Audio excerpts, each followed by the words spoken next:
As you fall down this chute, why this man has a chute in his house, beyond your comprehension. But you end up in the basement, or what looks to be a basement.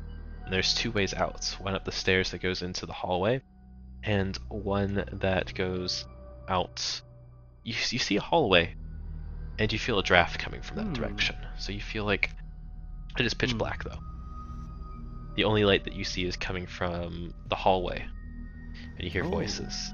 Does my flashlight not work? Can I try to get a listen? Your flashlight took a bump on its way down. Well, I can still use it as a club.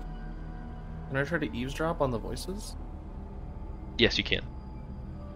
Victoria's going to quietly move away from the bottom of the chute, Yeah.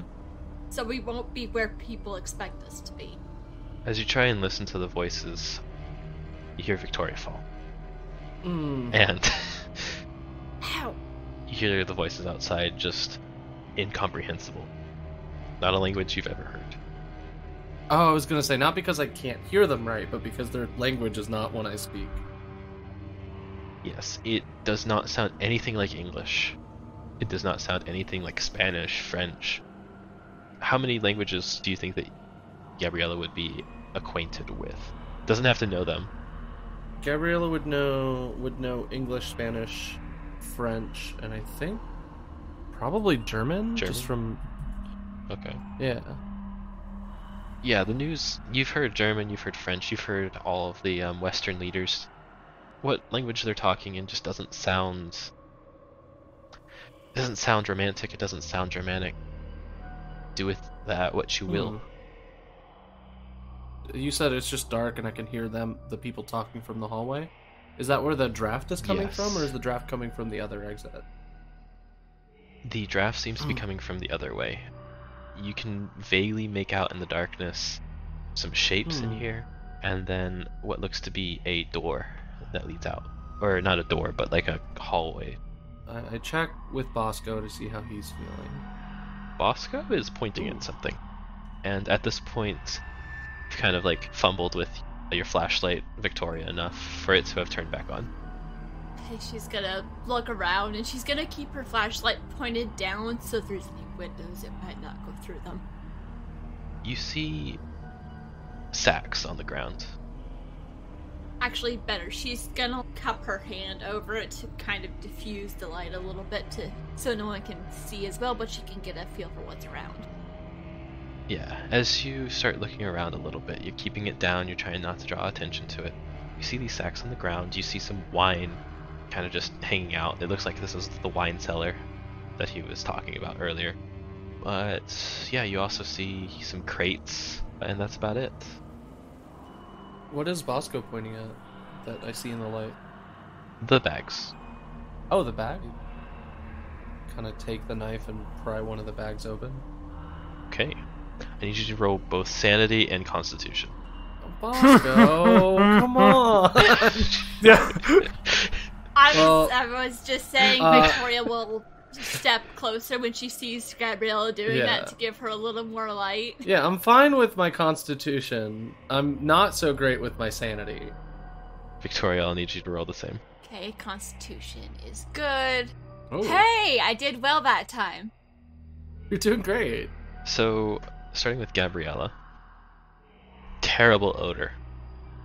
Dead bodies do produce a terrible odor once not they good. once they've started to decay. And you lose 4 sanity. Oof, okay. Victoria, on the other hand, you don't lose any sanity, and it's just a terrible smell. It's certainly disturbing. So there's some dead body parts in these bags. It looks to be the butler. Oh. Ah! Okay, Butler's been replaced. I think the druids replaced everyone in the house except for the lawyer. And perhaps the maid. Either that or she didn't have the stomach for this. What do you say we get out of here? Oh my god, these druids mean business. They're like killing people, they're stringing them up, they're replacing them, they're putting on their clothes. I don't know why that's the worst part. I don't think they're just druids. What strikes you is that the face is exactly the same face that you saw on the butler. Oh, hence the sanity loss. Deckard is just like, I don't think we're dealing with just the druids anymore. This is obviously what came from the tree. And More shapeshifters then. we need to get to that tree site. Shouldn't we want to run away forever and not have to deal with this place? We must destroy this evil. Would you rather leave this trap here for other people to fall into? Yeah, but I feel like after the dead bodies are everywhere, it's going to be a little harder to set the trap again. Plus, they killed the lawyer? I have a car. We can get in the car and leave. I will not leave. Who's to say it won't follow us? They're probably busy with whatever weird druid stuff is going on. I mean, maybe they'll replace the lawyer too. I don't want to leave a trap here, but we can't, like, call the authorities and let them know. Why don't we move and discuss this along the way? I don't want to be here when they get here. All right, let's take the path I with the... apologize, I don't know what my accent's doing. You're fine. You've undergone a lot of stress. Let's take the path with the draft rather than the path with the voices that are speaking a language I don't understand. But Deckard's now curious about these voices in this language. Oh, they're in the hallway. They're speaking, and I'm whispering. They're speaking something that's not Germanic or Spanish or Romantic in nature. I don't know what language it is, but they're speaking it pretty fluently from what it sounds like. Oh. Deckard has studied the occult for quite a while. Can we hear the voices too? Faintly. To you, it sounds like English, but it sounds... Have you guys ever heard what English sounds like to non-native speakers? Yeah. It sounds about like that to you, where you feel like you can make out words, but you can't, and that's just as a whisper. But if you listen really carefully, you can tell this doesn't sound English at all. This sounds absolutely like gibberish. It's a very deep, like you're talking with the deep part of your throat.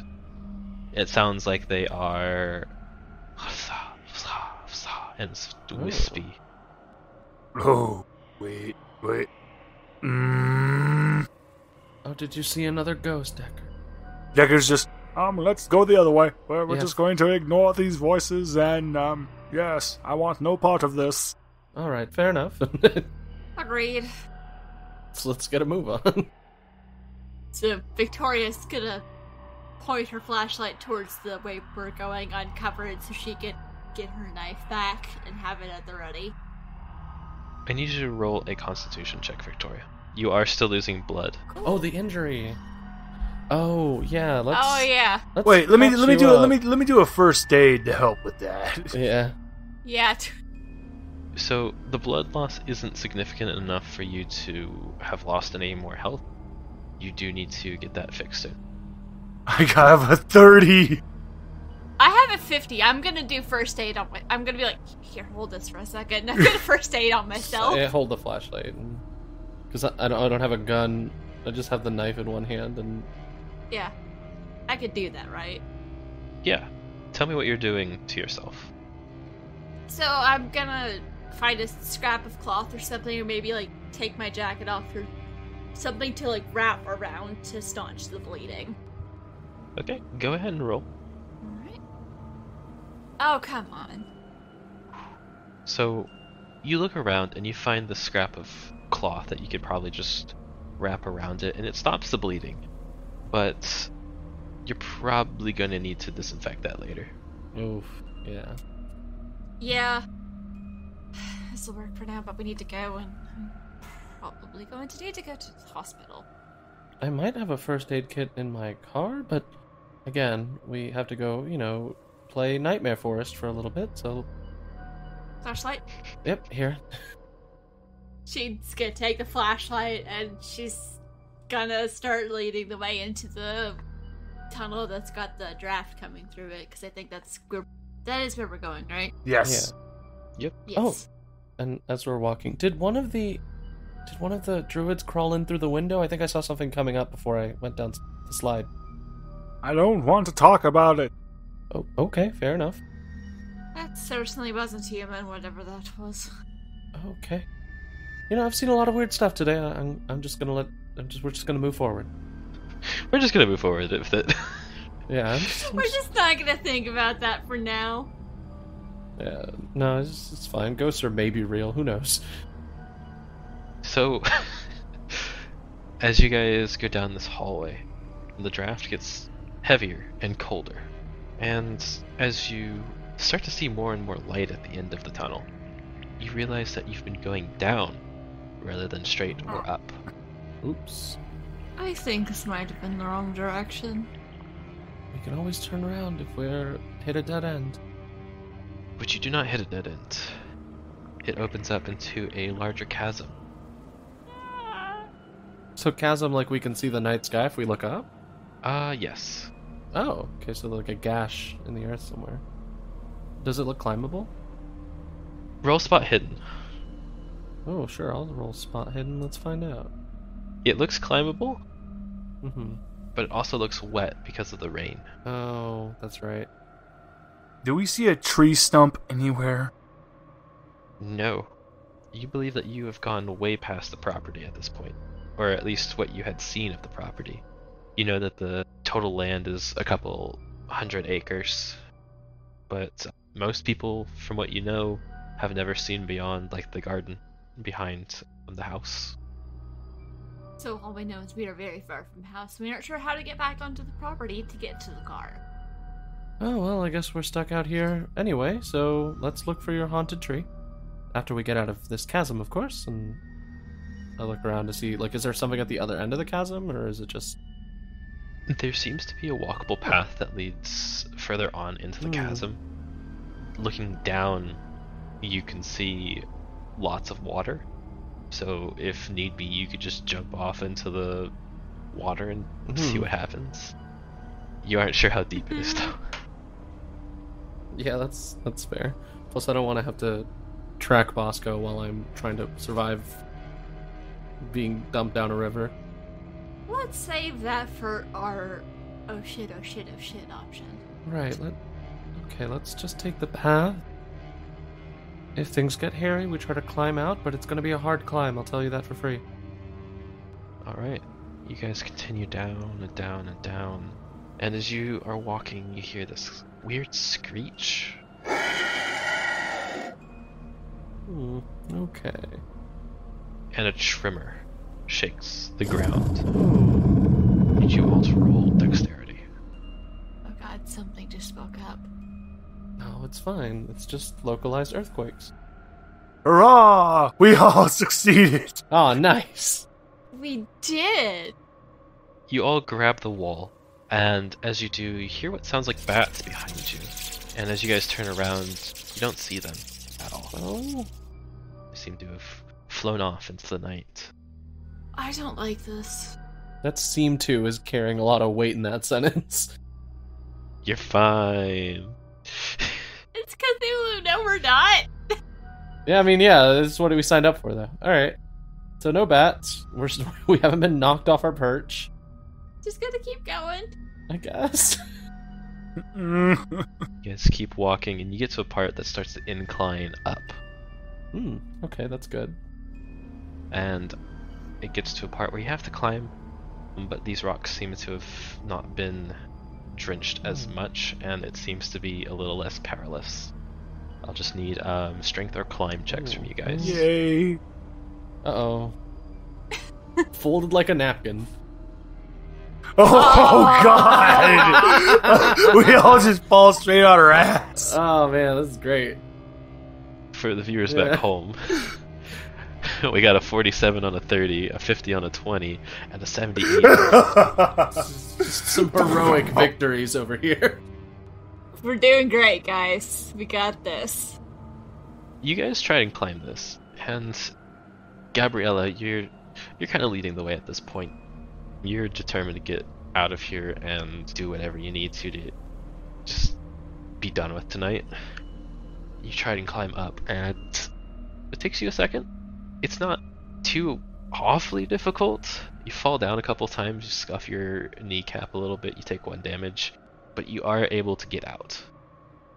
Deckard Lazarus. Oh yeah. You start climbing up. In your youth, this would have been easy. In your advanced age, not so much.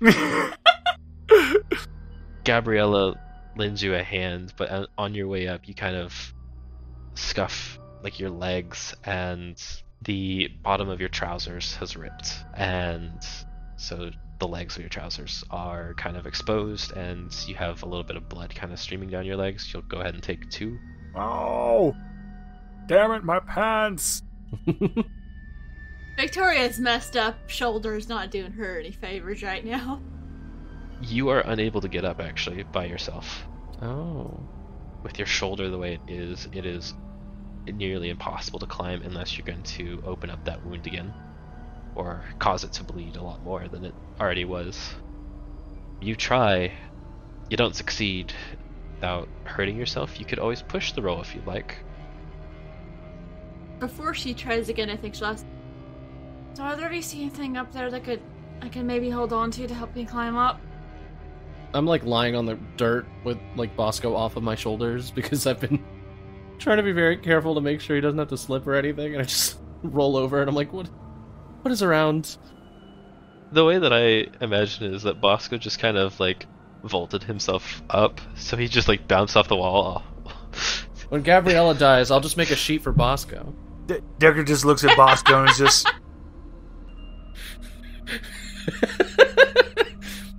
Bosco makes that face that like dogs make, like, oh, you mad at me? I'm a dog. I'm just a dog. that happy pant. Yeah. And that's when Decker's back of his pants rip. No! I look for like a tree branch or something. Okay, you find one. Okay. I asked Decker to help me, because I also have noodle strength, and... I like how the strongest character failed. I mean, you're injured, so that tracks. Yeah, we hold out the True. stick, and hopefully you can hold on to it to help like have decent grip on something. Victoria, I don't know how long I can hold. I've ripped my pants. Victoria, you will be pushing the roll on this, and the rest of you, I need you to roll strength. Oh Oh no! Why? Why? Why? It's a disaster. I was 7 away. Oh my gosh! We're getting lots of failures, guys. This is a disaster. We were defeated by the hole. The whole boss was the hardest. Yeah, some groups get defeated by walls, others by doors. We have been defeated by a simple climb. I'm inclined. I'm inclined to think so. Oh, it stings even more. The Shogoth comes and puts us out of our misery. The druids are pointing and laughing at us from the other side of the ravine, like, look, get a load of these fuckers. Victoria, in order to do a pushed roll, you just need to roll again, but if you do fail, it is significantly worse. Would you guys like to push Awesome. those strength rolls? You know my what? God, Why the I'm heck pushing. not? Or would you like to spend some luck? Victoria's gonna die in the second session, guys. Or you spend some luck. How does luck work? Do we just spend the difference? I don't think I have enough luck. I will spend the 7 points then. Can I give Victorious? Oh man, No. okay. Victoria, you had a 78 out of 50 on your first roll. Yeah. Since this is a new system for the majority of us, I'll let you do the luck if you'd like to do on that one. So I would be spending, how much? 28? About 28, Yeah. I think. I'm bad at math. Yeah, 78 out of 50. I would be spending 28. I'm spending Okay. 21 of my luck, I'm spending 7. which I have a decent amount of luck, so I don't feel too bad about it.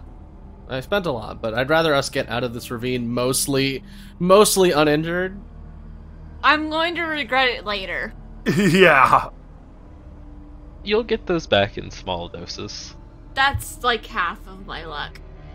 Just remember you can always push rolls or spend luck as you go throughout the sessions. Mm-hmm. Well, I had a 70, now I have 49. Alrighty, so after that happens, you guys are out of the hole, and as you guys are kind of just sitting, just panting, out of breath, you notice that you're hearing the ocean. Oh. You were pretty close to the ocean as is. This is a coastal area. but you know you would have had to travel like a very long way, at least a mile or two, to have gotten there. I don't feel like we traveled far enough to be near the ocean. I'll be completely forward with you all. I'm not much good at navigating places in the middle of the night. It's never really been in my wheelhouse. I don't know how we're going to get out of these woods. Besides going back down and up through the basement. And I don't want to do that.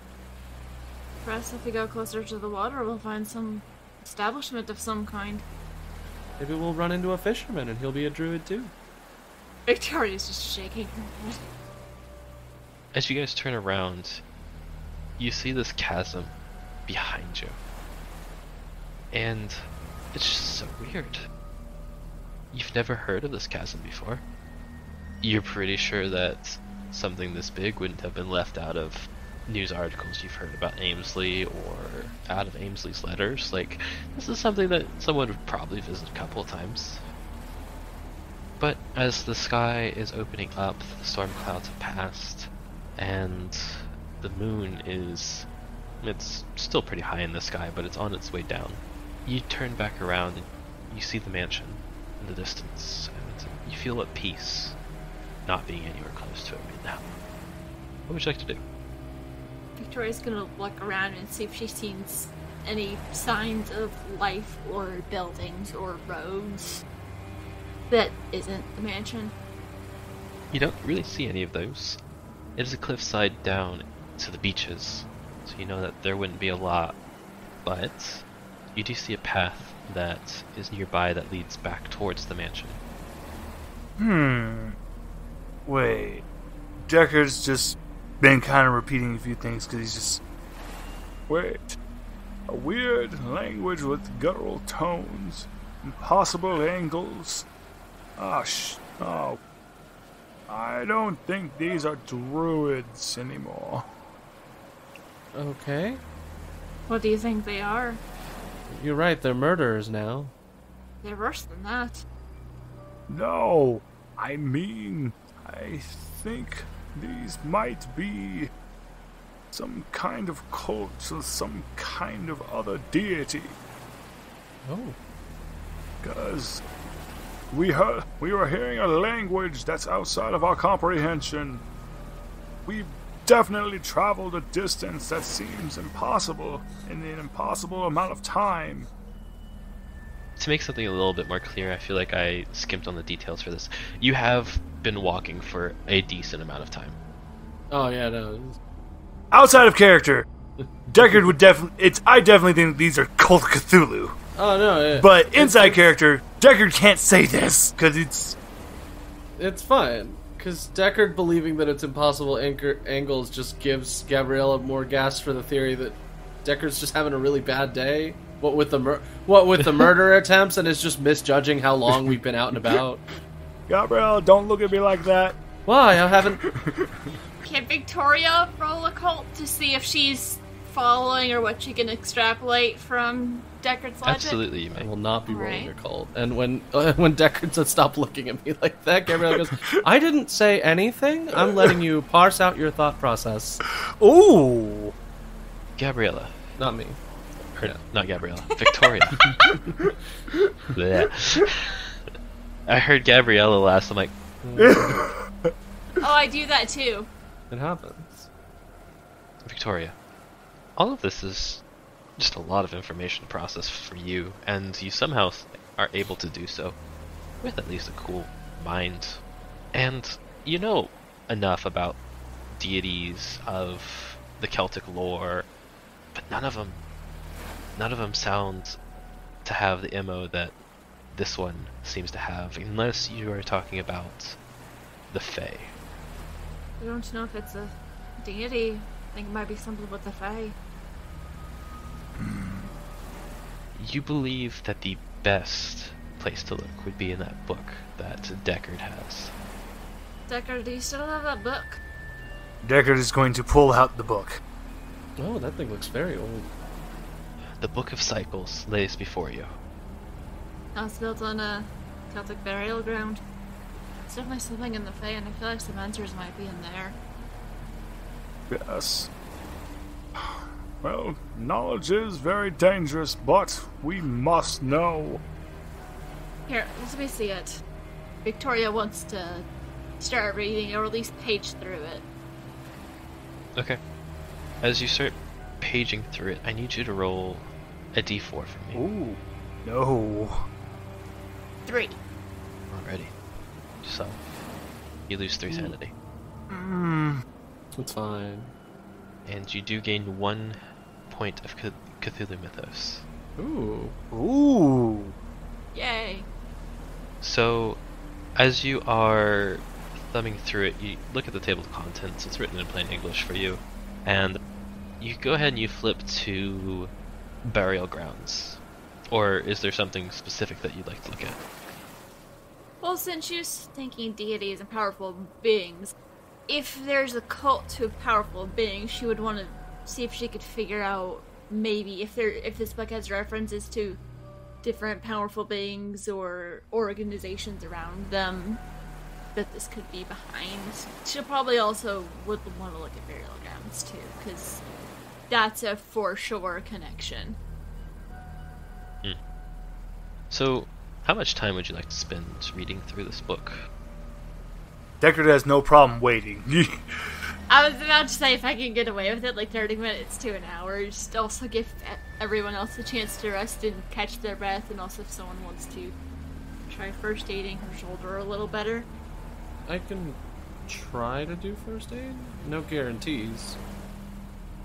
Deckard will just regale a long-winded story during this whole time. And Victoria's just very used to ignoring long-winded people. They just keep going on, so she's just ignoring him. Alright, so go ahead and roll that first aid check for me, Gabriella. Sure thing. Oh, oof. Yeah. You look at it and you know that this is too infected for you to do anything about it. That got infected fast. I mean, we're dealing with like mushrooms that melt your bones. True. This looks like it has touched a dead person. Oh, that's not good. Yeah, we're going to need like some legitimate medical attention. Not that I'm not, medically trained. I'm just not a field doctor. You could push the roll. I will try. And if not, I'll use more luck. Why the heck not? You can't use luck on a push roll, though. Oh no! That was a closer failure. That was a closer failure, yeah. Oh. So, what do you do to push that roll? What do you do to kind of do it better? I'm gonna change off the bandage that is there and replace it with a new one that is gonna be like some, I don't know, maybe I'll like tear up some fabric from my dress or whatever that's not like completely ruined by like a handkerchief or something. Yeah, like a handkerchief, and just like wrap it around the shoulder as best I can. Okay, as you do this, the bandage that you are trying to wrap around her, it blows in the wind, but you catch it as it hits the ground. Not thinking too much of it, you go ahead and you apply the bandage. Okay. Oh, now I have dirt and dead people on my shoulder. Yeah. Yay. Dirt and, oh god, it's horrible. It's worse. Yeah. Touch of the Oh, grave. no. Dirt and dead people. As you read through this book, it tells you absolutely nothing about fairies or Celtic deities or anything like that. But it does make mention of this deity they call Basidiogar. Wait, what? I heard the word ogre and I don't like this. When she comes across that name, she will ask Deckard if... Are you familiar with this name? Can I roll a cult to see if I've somehow heard? This would not be a cult, this would be Cthulhu Mythos. Ooh, oh no. I definitely don't. Can I roll to see if I'm familiar with it? You are now familiar with it. Fair point. This is the first time that any of you have heard that name. Oh. And do any of you have rather high biology? Let me double check real quick. It would be a science, so like if you didn't set a science. Oh no, I just Nope. Okay. Not a one. Alright. So the name Basidiogar is new to you. It's new to all of you. And It makes reference to a deity of old that was worshipped on these isles before the Romans, before the Celts, before much of recorded history. This book seems to have been written within, like, the past couple decades. But the name comes up over and over and over again, talking about spells? Question mark? And talking about events that have happened in the world, and these events have all been rather recent, such as the Great War, such as the 100 Years' War. Stuff like that makes an appearance in some of the accounts that are mentioned in this book. History.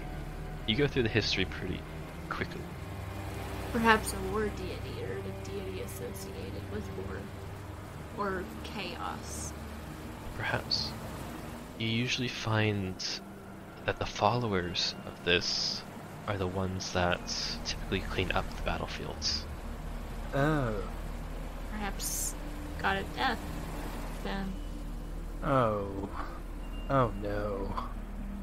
And you flip the page after the Great War and it's blank. And you turn the page again and you see that it goes into spells. There's only one, called the Spores of Basidiogr, and it depicts a ritual in pictographs that you must complete in order to truly learn this knowledge. The description on it is, do this if you are willing to follow and serve. I think I'm going to skip over this part. As you flip through it, you go into the next one, and it's a map of England, and you do see a couple X's across the map. There's one in Scotland, there's one in Ireland, and there's one in London. Is the one in London near where we are? Not really. You're kind of a ways off from London. You're kind of at a midway point in England where you could go across the water into Ireland, you could go to Scotland, or you could go back to London, should you choose to. As you flip the page, you find there are more X's all across Europe. Victoria's sharing this information. Kind of sounds like she's talking to herself, but so the others can know. Just whenever she hits an important bit. As you turn the page from the one in Europe, no, you don't get a world map, but you do see notes written in a handwriting that you're familiar with at this point, because you have exchanged letters with Charles. And it says, I believe that these marks denote the locations of the burial sites of this god named Basidiogr, or at least where their believers held a great deal of respect for. Confused as druids, I believe that these people have a darker motive. And as you see the E on motive, it trails off the end of the page, and the rest of the book is rather blank. I think he may have realized something just in time to get taken by these druids. Perhaps he asked the wrong person the wrong question. She's using just druids as a general term, knowing that's not accurate, but... Yeah, well, at this point, they're confirmed cultists. So you've been expositing this to Deckard and to Gabriella, correct? Yeah. Both of them lose 4 sanity. Oh. Sorry! It's like the migraine that doesn't go away. Digger just looks at Victoria and is just like, I told you knowledge is a dangerous thing! And you would each gain 1 Cthulhu Mythos. Oh boy. Deckard, I believe you had already gotten Yep. 1 Cthulhu Mythos from thumbing through this, so you don't gain anything. Boo! What does Cthulhu Mythos do? So, its first utility is you'll be able to remember a lot of things about specifically the mythos that revolves around the old gods. And the horrors that you're going to come in contact with. Okay. The other side of it is that it detracts from your maximum sanity. So if you have 1, it means that you are no longer able to get up to 99 sanity. Want to know how many I started with? I don't. How many? 5. Oh my god. So you're at 6 Cthulhu Mythos, so Yeah. 94 is your highest? Yeah. At some point we should probably figure out how she started with 5. Oh. Talk it out. But yeah, as you read through this book, you know you'd be able to read this through in maybe 2 weeks. Mm-hmm. That's only because you have advanced knowledge of these things. Usually you know that people would have to take 7 weeks to even comprehend all of this, but you on the other hand, this is an easy, light read. I might keep this to read more later if you don't mind. Right.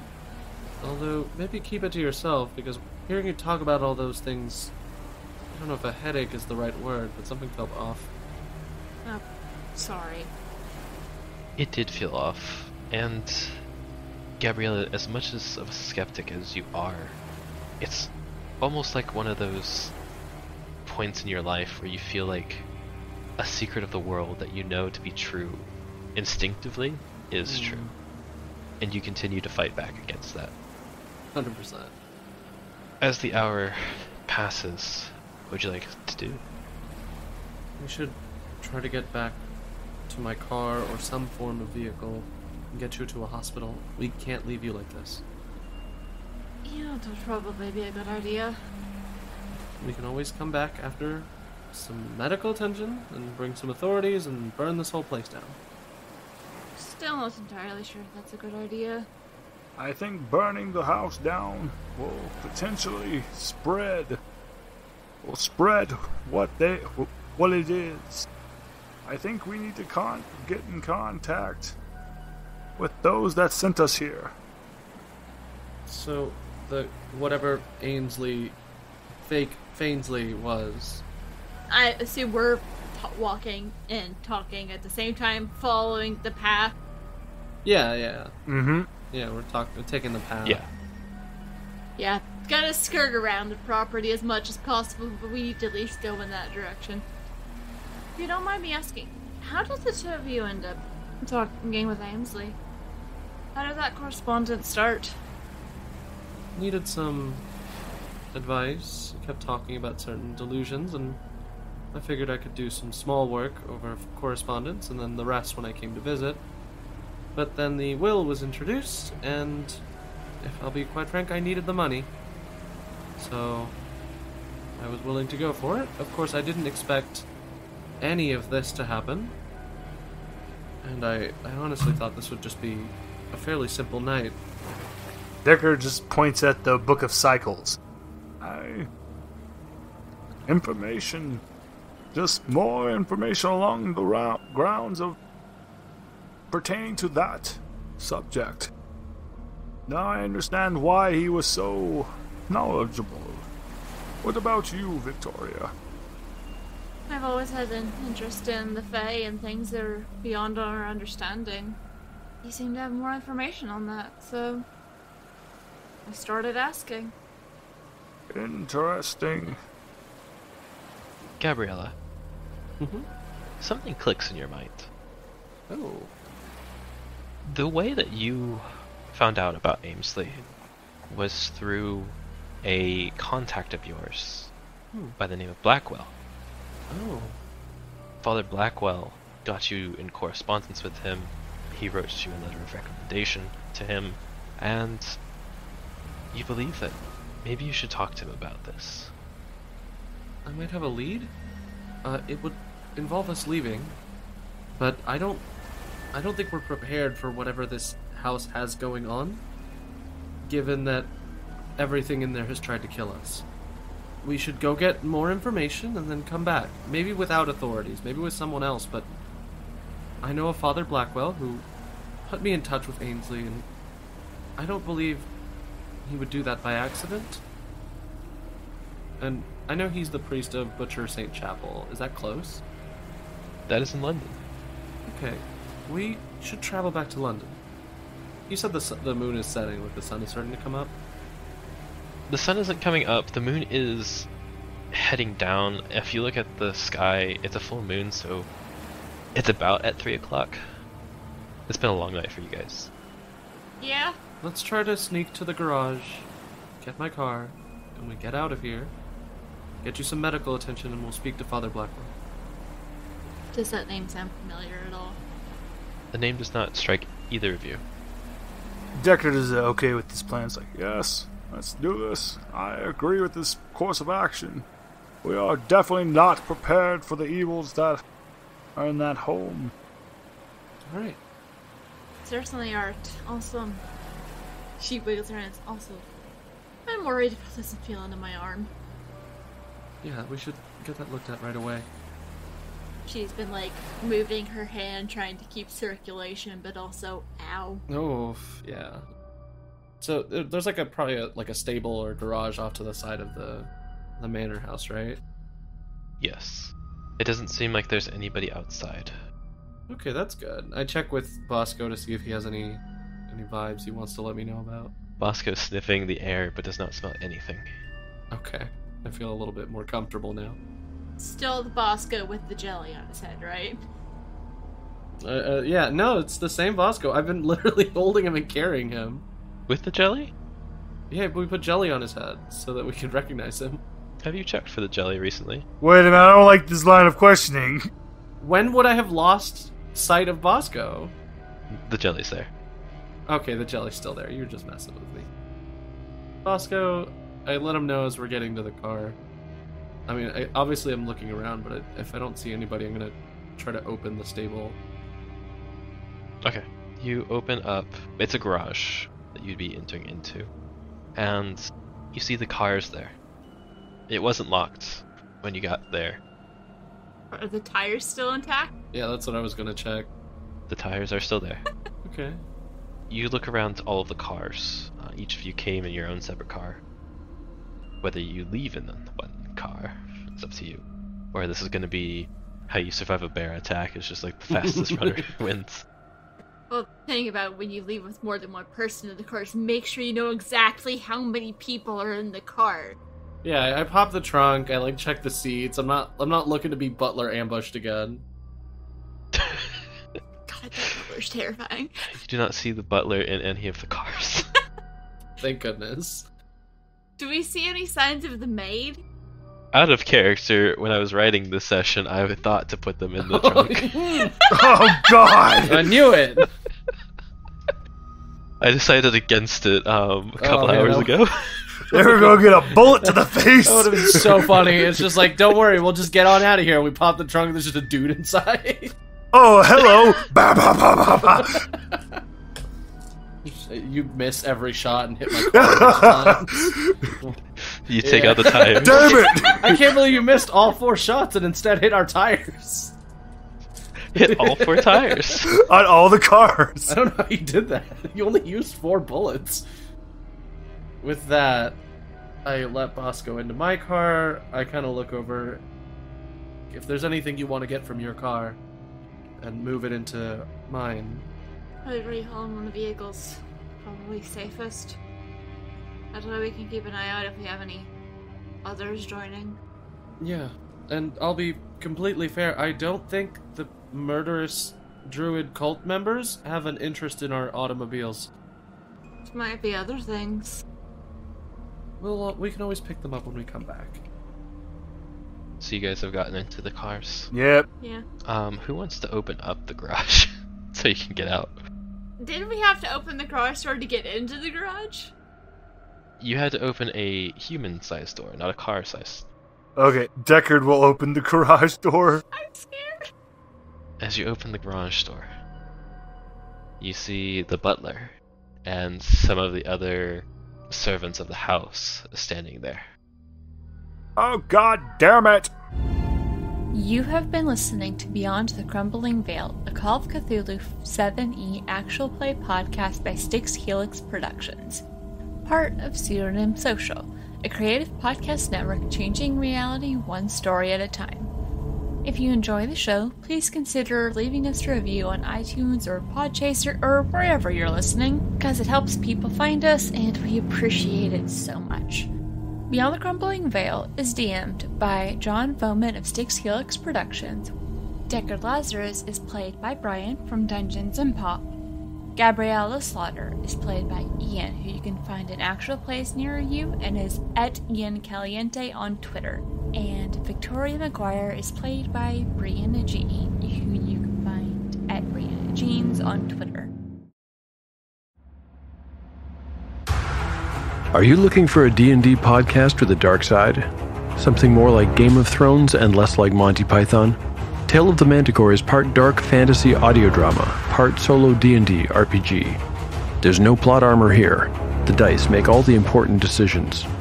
Join me as I resurrect the excitement, wonder, and emotion of old-school D&D. Made for a mature audience, Tale of the Manticore is both a fiction and a game. It's the story where chaos rolls.